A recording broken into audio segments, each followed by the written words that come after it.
The chill of December 1944 seeped into the bones of Europe. A cold, hard premonition gripped the war-weary continent.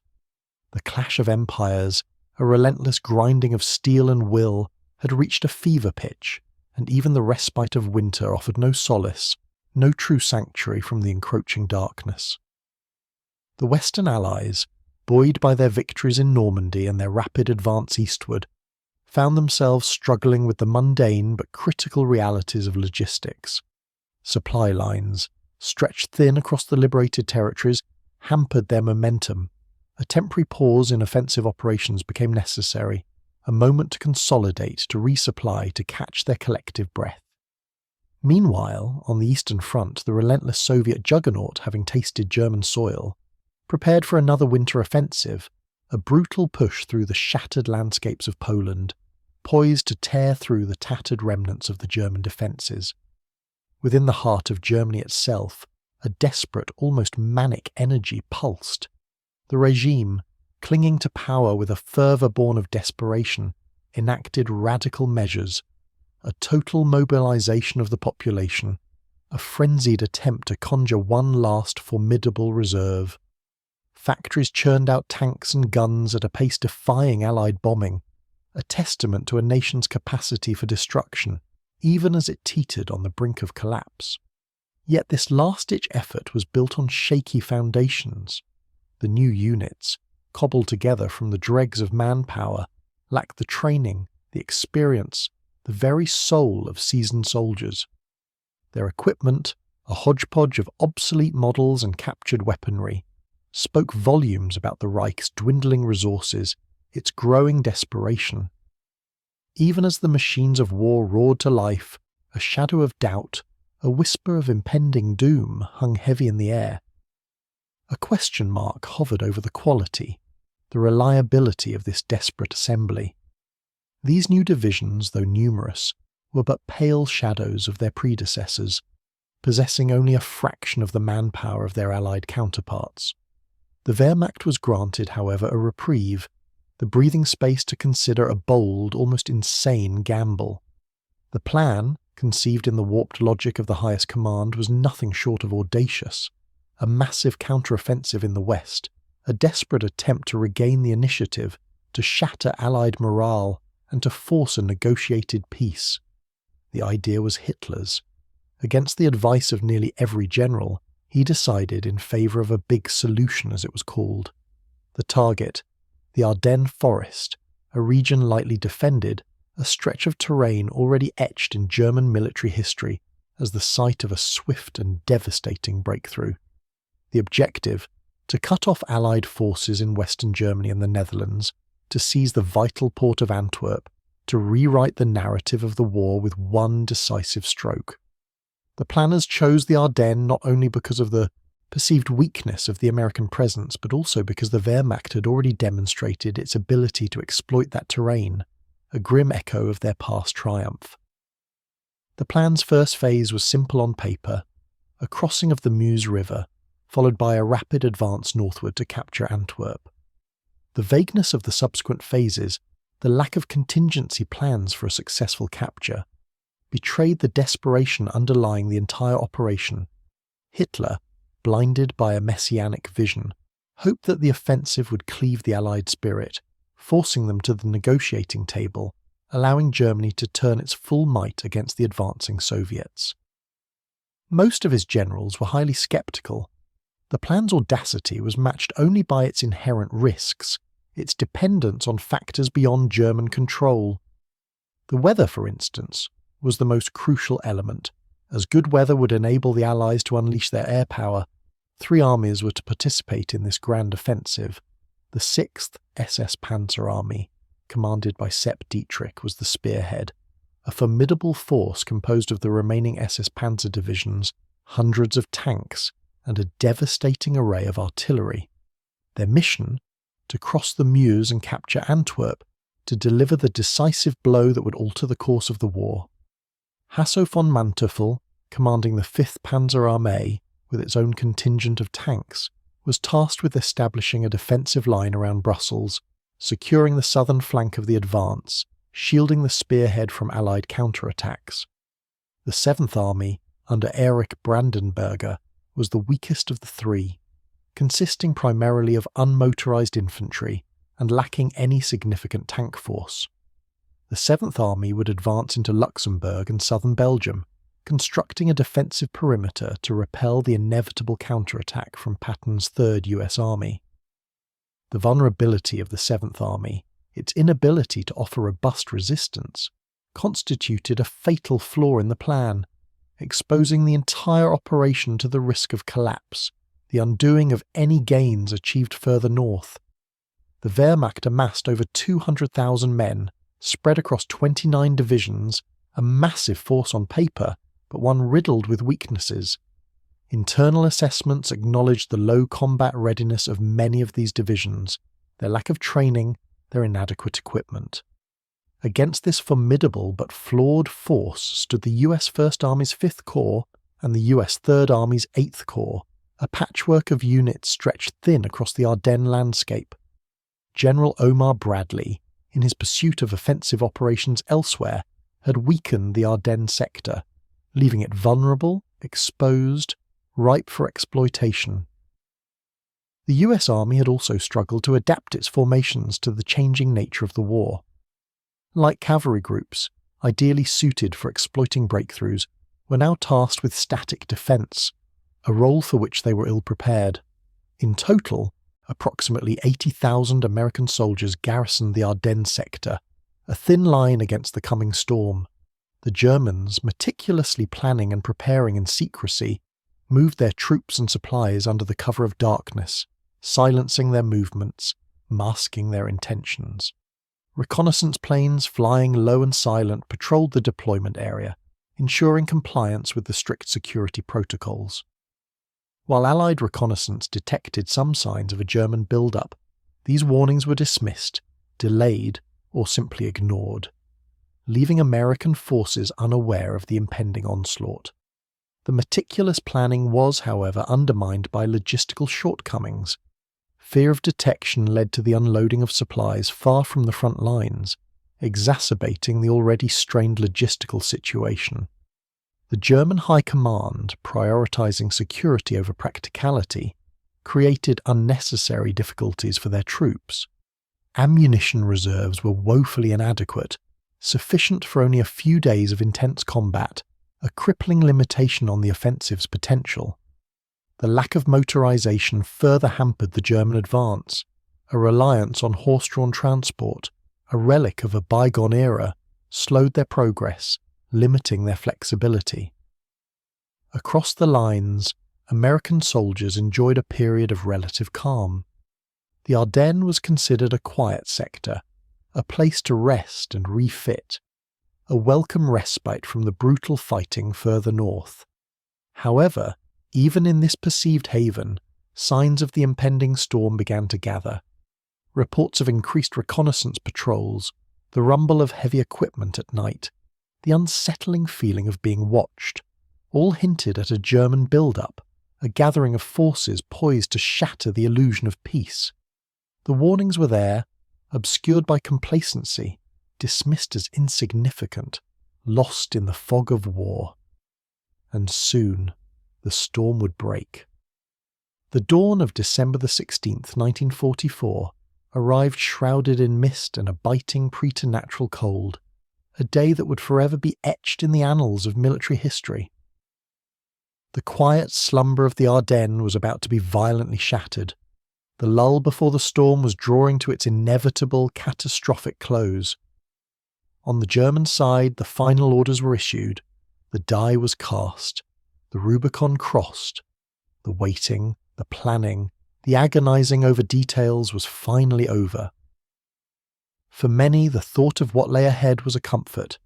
Anything was better than the waiting. The youthful soldiers, many fresh from training camps or repurposed from other branches of the armed services, harboured a mixture of trepidation and grim excitement, a potent cocktail of fear and anticipation. Some sought solace in liquor rations, attempting to numb their nerves, to drown out the rising tide of anxiety. Others turned to prayer, seeking divine intervention, a shield against the coming storm.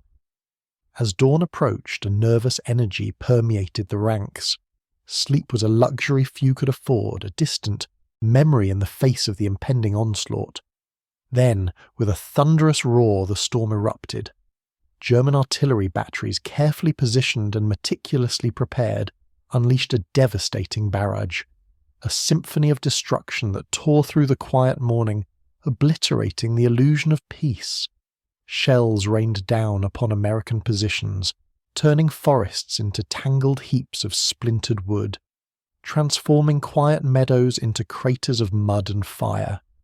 The earth trembled, the air filled with the acrid smell of explosives, the screams of the wounded, the deafening cacophony of war.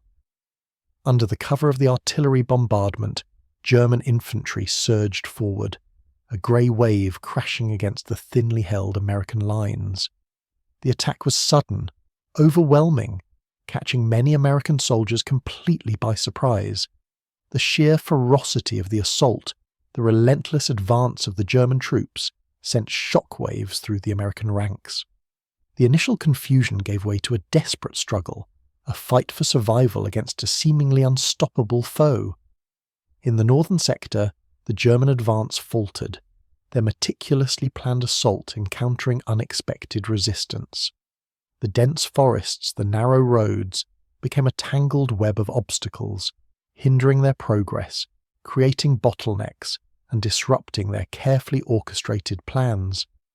Despite their numerical superiority, despite the presence of 4 panzer divisions, the Germans struggled to achieve their initial objectives, failing to secure the crucial Elsenborn Ridge, a key strategic position that would have opened the way for further advances.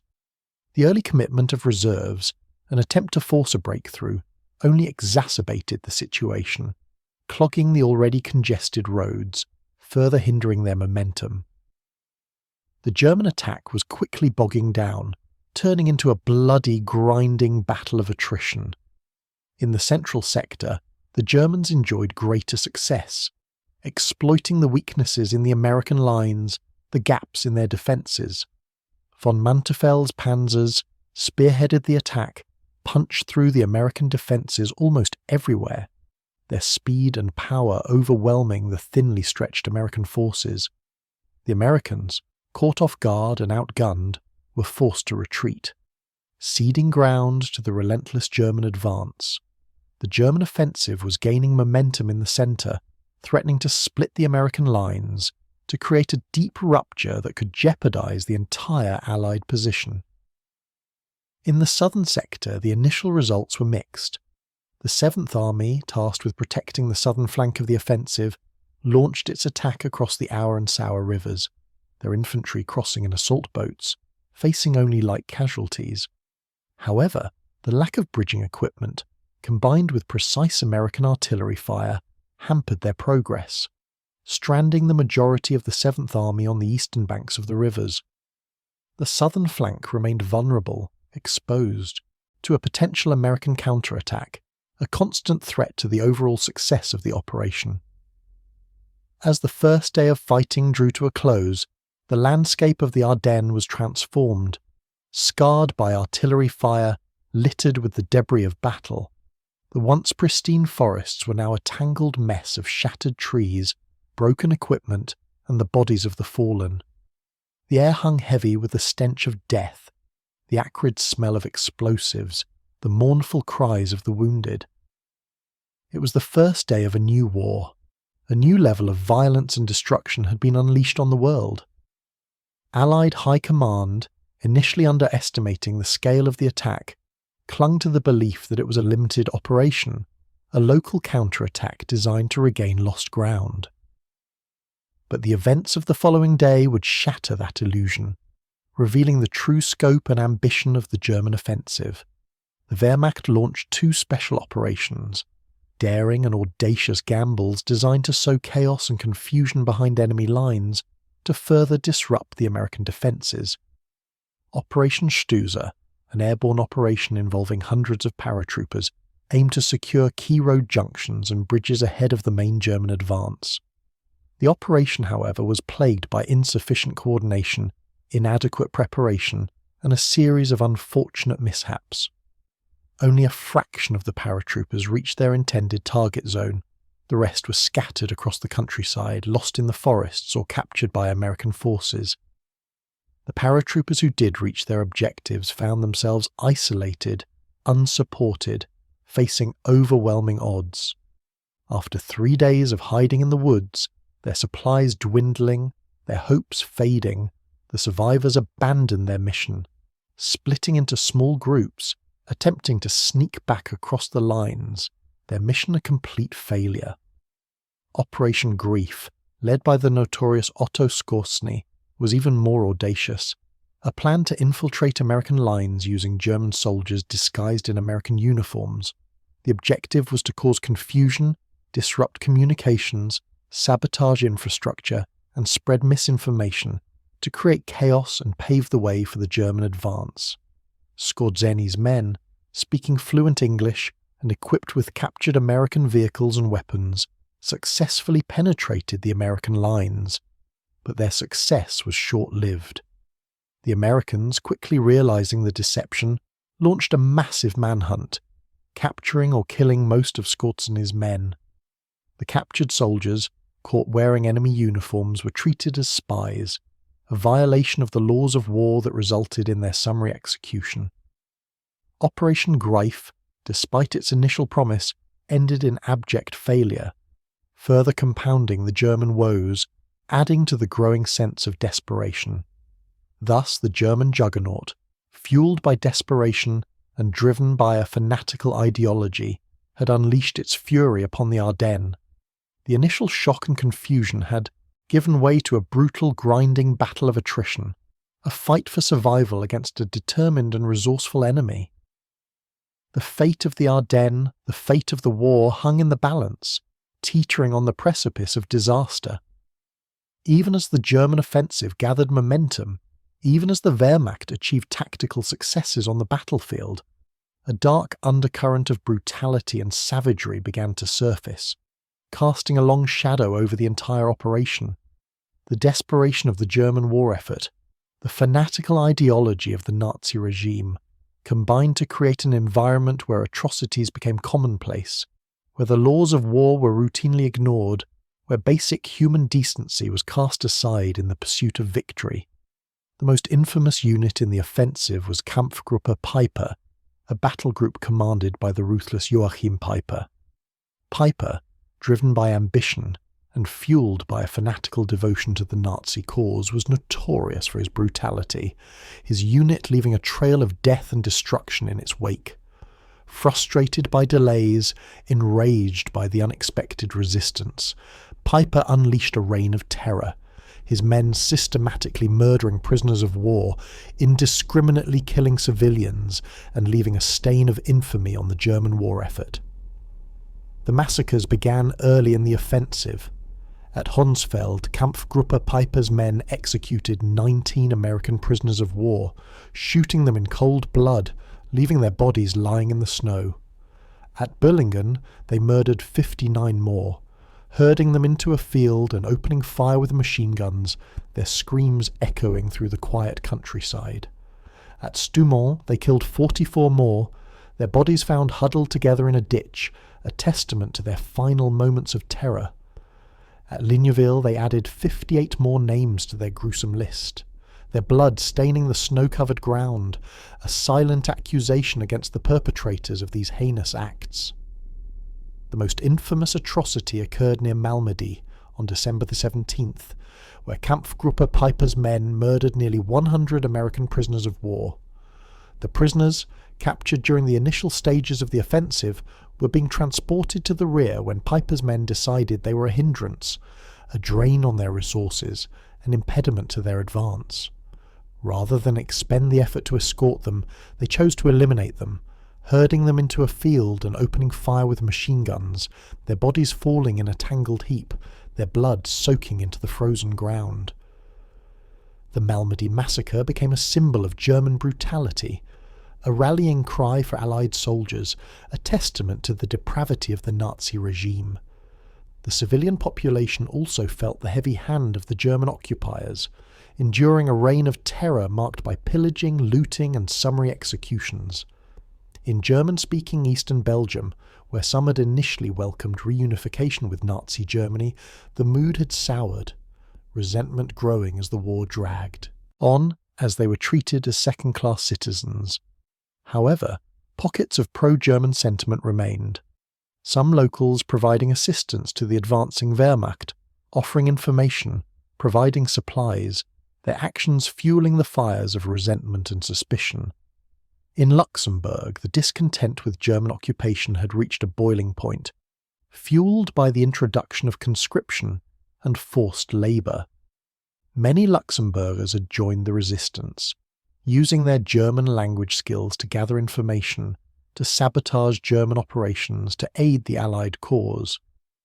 In French-speaking Belgium, the population had wholeheartedly welcomed the Allied liberators, their joy now turning to fear as vengeful members of the German security services returned, seeking retribution, settling old scores. Many families fled westward, seeking refuge from the encroaching darkness, their homes abandoned, their lives disrupted, their futures uncertain. The Allied commanders, recognizing the gravity of the situation, convened a crisis meeting on December 20th, grappling with the scope of the German offensive, the challenges of coordinating a response, and the need to reinforce the threatened sector. A controversial decision was made, transferring American forces north of the German breakthrough to British control, placing them under the command of Field Marshal Bernard Montgomery's 21st Army Group. The decision, while strategically sound, was met with resistance from US 12th Army Group Commander Omar Bradley, who resented relinquishing control of American troops to a British commander. However, grudgingly, he accepted the orders, recognizing the need for a unified command structure for a coordinated effort to repel the German offensive. The change allowed the Allies to accelerate the flow of reinforcements to the battlefield. Within a week, over 250,000 American soldiers, along with British units from the Third Corps, arrived in the threatened sector, bolstering the defences, stiffening the resistance, preparing for the counterattack. By December 23rd, the German advance had begun to slow, the element of surprise wearing off, the logistical challenges mounting, the Allied defences hardening. The Wehrmacht, lacking the logistics and motorization to sustain a prolonged offensive, struggled to keep pace with their advancing troops. Supply lines stretched thin, ammunition dwindling, fuel shortages crippling their mobility. German propaganda films, attempting to portray an image of strength and efficiency, showed a disproportionate number of tanks, masking the reality of their reliance on horse-drawn transport, a relic of a bygone era. In the Ardennes, the German army used 40 times as many horses as tanks, a testament to their logistical woes, their lack of resources. The weather, which had initially favoured the Germans, turned against them, the skies clearing for the first time on December 23rd, unleashing the full power of Allied air power. Allied fighter bombers, swarming across the skies, wreaked havoc on the advancing German columns, strafing their vehicles, bombing their supply depots, forcing them to move only at night, depriving them of mobility and tactical flexibility. The poorly equipped German infantry, already suffering heavy casualties from American artillery fire, were now exposed to relentless air attacks, their morale crumbling, their fighting spirit waning. The tanks, often forced to attack towns alone, were ill-suited for urban warfare, becoming vulnerable to ambushes, exposed to anti-tank weapons, their effectiveness diminished. Christmas Eve marked the high water mark of the German attack, their advance grinding to a halt, their momentum spent, their hopes fading. Although the battle raged on, although the outcome remained uncertain, the tide had begun to turn, the Allies gaining the upper hand, preparing to unleash their counteroffensive, to drive the Germans back, to reclaim the lost ground. However, even as the German offensive faltered, even as the Allies prepared their counterattack, the echoes of atrocity continued to reverberate through the Ardennes landscape, a grim reminder of the brutality of war, the depravity of the Nazi regime, the enduring scars of a conflict that would forever change the world.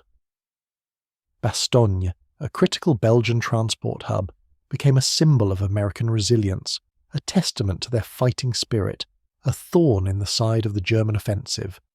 Surrounded by German forces besieged and bombarded, the town and its defenders became the focal point of the battle, a strategic objective that both sides desperately sought to control. Roughly 15,000 American troops, including elements of the 101st Airborne Division, found themselves trapped within the perimeter, cut off from reinforcements, facing overwhelming odds. The German plan was to quickly seize the town, to exploit its strategic location, to disrupt Allied supply lines, to secure a vital bridgehead for their advance. However, the American defense proved unexpectedly resilient. The troops of the 101st Airborne, renowned for their tenacity and combat prowess, dug in, prepared to defend their ground to the last man. American Private Joseph Sieck, caught in the trap, vividly described the harrowing conditions. Early Tuesday morning we were surrounded and the Germans began to close in on us. As the day rolled on, the enemy showered us with mortar, artillery and machine gun fire. Men were going mad. There was no organisation, there was no way to go, we were all scared. The Germans launched repeated assaults on the town, probing the defences, attempting to find a weak point, to break through the perimeter. However, each attack was met with fierce resistance. The American defenders holding their ground, repelling the German onslaught, inflicting heavy casualties. The US command, recognizing the strategic importance of Bastogne, acted swiftly, activating the 101st Airborne Division, deploying them to reinforce the besieged garrison. Within 2 days, over 3,000 trucks transported 12,000 US troops and supplies to Bastogne, bolstering the defences, providing much-needed reinforcements, raising the morale of the beleaguered defenders. The Germans' initial attacks on the town failed. Their assaults blunted, their momentum stalled. They made a fateful decision, splitting their forces, diverting their resources, weakening their overall offensive. While 2 panzer divisions continued their advance westward, the 26th Volksgrenadier Division remained behind to maintain the siege, a decision that would prove to be a costly mistake. Panzer Lehr Division Commander Fritz Bayerlein later lamented, "It was one of the greatest mistakes that Bastogne, on failure of the coup, was not immediately captured by a concentrated attack of all our forces. If this had been done, it would certainly have fallen." Lacking sufficient artillery ammunition to destroy the American defenders, the Germans attempted a bluff on December 22nd, demanding the surrender of the encircled US forces. The German commander issued an ultimatum, offering the Americans a chance to surrender with honour to avoid further bloodshed. US Commander Anthony McAuliffe famously rejected the ultimatum with a single word: nuts, a defiant response that became legendary, a symbol of American courage and defiance. On the same day that McAuliffe rebuffed the Germans, Patton's Third Army began its move northward, racing to relieve the besieged garrison, pushing through the German lines facing fierce resistance. However, it remained unclear when they would arrive, the defenders of Bastogne facing dwindling supplies, mounting casualties, and the constant threat of a German breakthrough. Relief finally arrived on December 23rd. 240 Douglas C-47 transport planes, dropping over 230 tons of supplies into the town, providing much-needed ammunition, food, and medical supplies, replenishing the dwindling reserves. The lifeline from the sky boosted the morale of the defenders, reinforcing their determination to hold out, to resist the German siege. In the following days, the Germans launched increasingly desperate and futile attacks to seize the town, their assaults becoming more and more reckless, their losses mounting, their chances of success diminishing. Meanwhile, Patton's relief force fought its way closer, pushing through the German lines, overcoming fierce resistance, closing in on the besieged garrison. The siege was finally lifted on December 27th. Patton's tanks smashing through the disintegrating and starving 5th Fallschirmjäger Division, their guns blazing, their tracks crushing the German defences. The US tanks rolled into Bastogne, establishing contact with the encircled US paratroopers. Their arrival met with cheers and jubilation, a moment of triumph amidst the carnage of war. The Wehrmacht launched counterattacks against the narrow corridor established by Patton's army, attempting to sever the link to re-establish the siege. However, the counterattacks were repelled, the American forces holding their ground, expanding the corridor, consolidating their position. The 3rd US Army pushed on past Bastogne, linking up with 1st Army forces coming from the north at Houffalize on January 16th, effectively ending the battle for Bastogne. 20,000 Americans, including 4,500 from the 101st Airborne alone, and 25,000 Germans perished in the battle, fought for a town with a peacetime population of 4,000 at the junction of 7 roads, a testament to its strategic importance, a symbol of the brutal and costly nature of war. The Battle of the Bulge extended far beyond the dramatic siege at Bastogne, encompassing a vast area, involving countless battles, and shaping the course of the war. With the strategic initiative back in Allied hands, the Americans launched a counteroffensive, pushing back the German forces, retaking lost ground, avenging the fallen.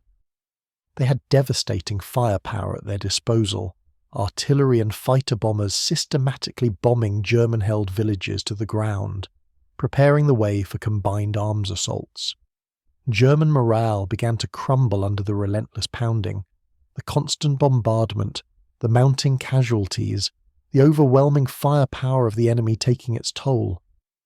Those who continued to fight were increasingly desperate, sometimes forcing civilians or prisoners to help them dig trenches, prepare defences, their actions further eroding their legitimacy, further alienating the local population. On January 1st, US forces committed a war crime after storming the heavily defended hamlet of Chinon, a dark stain on their own record, a reminder that atrocities could be committed by any side in the conflict. Sergeant John Faig described the events. "I know some of our boys were lining up German prisoners in the fields on both sides of the road. They must have been 25 or 30 German boys in each group. These boys were to be machine-gunned and murdered. We were committing the same crimes we were now accusing the Japs and Germans of doing.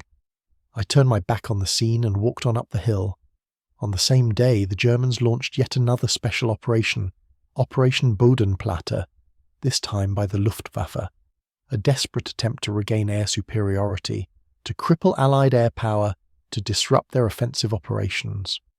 All operational fighter planes on the Western Front were to take off simultaneously, attacking Allied airfields, destroying enemy aircraft on the ground, reversing the balance of power in the skies. The pilots were initially excited by the scale of the operation, the sight of hundreds of planes taking to the air, a symbol of German might, a desperate attempt to turn the tide of the war. I was amazed myself. The sky was full of machines. The civilians stood there frozen. When we flew over the front, the soldiers also stood there and marvelled. We were all flying low. However, the excitement was short-lived. Luftwaffe Chief Hermann Göring issuing brutal orders, demanding results, threatening punishment for failure. Whoever returns without having effectively attacked the enemy airfield, or whoever fails to find it, shall immediately take off again and fly another attack. This was a disastrous order. The German pilots, making a second run, losing the element of surprise, becoming easy targets for Allied defences. Coordination with ground forces was another problem, resulting in a number of friendly fire incidents, further diminishing the effectiveness of the operation. Fuel shortages, made worse by long approach distances, also hampered the success of the operation. Many planes running out of fuel before reaching their targets, crashing in the countryside, becoming victims of their own desperation. In total, the Germans lost over 300 aircraft, a crippling blow to their already depleted air force, a loss they could not afford. The Allies lost 260 planes, a significant number, but one they could quickly replace, their industrial capacity far exceeding that of the Germans. The fighting continued throughout the first weeks of January, the Allies slowly pushing forward against stubborn German resistance, retaking lost ground, grinding down the enemy.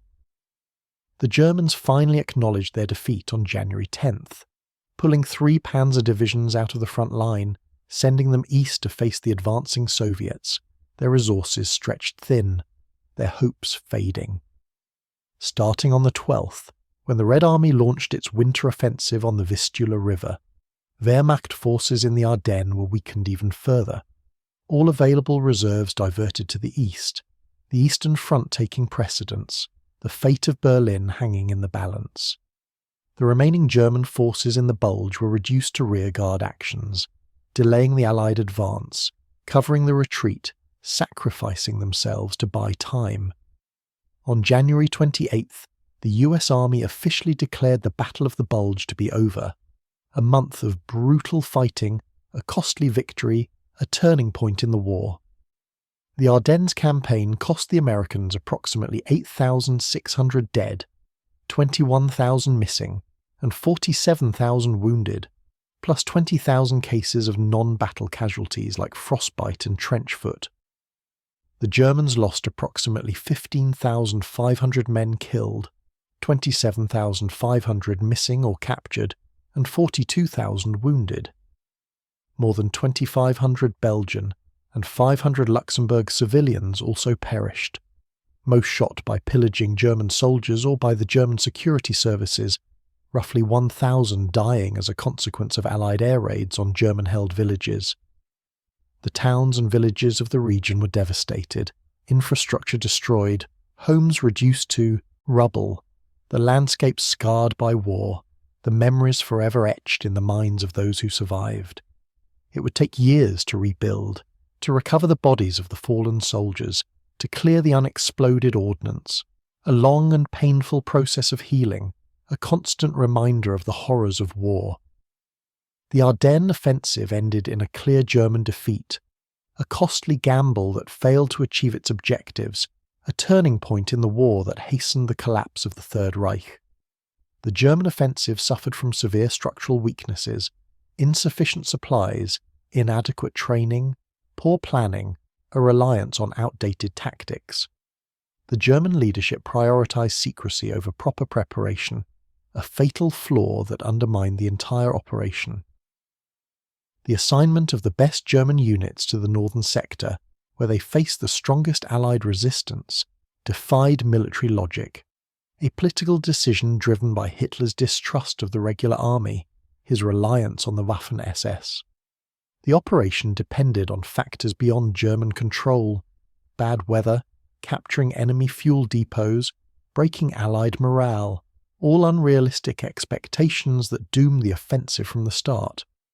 By late 1944, the German army was no match for its enemies, consisting mostly of last-ditch levies, equipped with outdated weaponry, lacking logistics, unable to sustain a prolonged offensive. Allied air superiority, once the weather cleared, sealed the German fate, cutting their supply lines, destroying their logistical hubs, providing fire support for Allied ground troops, ensuring their ultimate victory. The Battle of the Bulge was a total German defeat, on the tactical and the strategic levels, a testament to their miscalculations, their underestimation of American strength and will to fight, their overestimation of the Wehrmacht's capabilities. The Ardennes offensive and the waste of Germany's last reserves only ensured that the war would drag on for a little longer, and quickened the Red Army's advance on Berlin, hastening the inevitable collapse of the Nazi regime. After the Battle of the Bulge, the Western Allies regrouped and struck in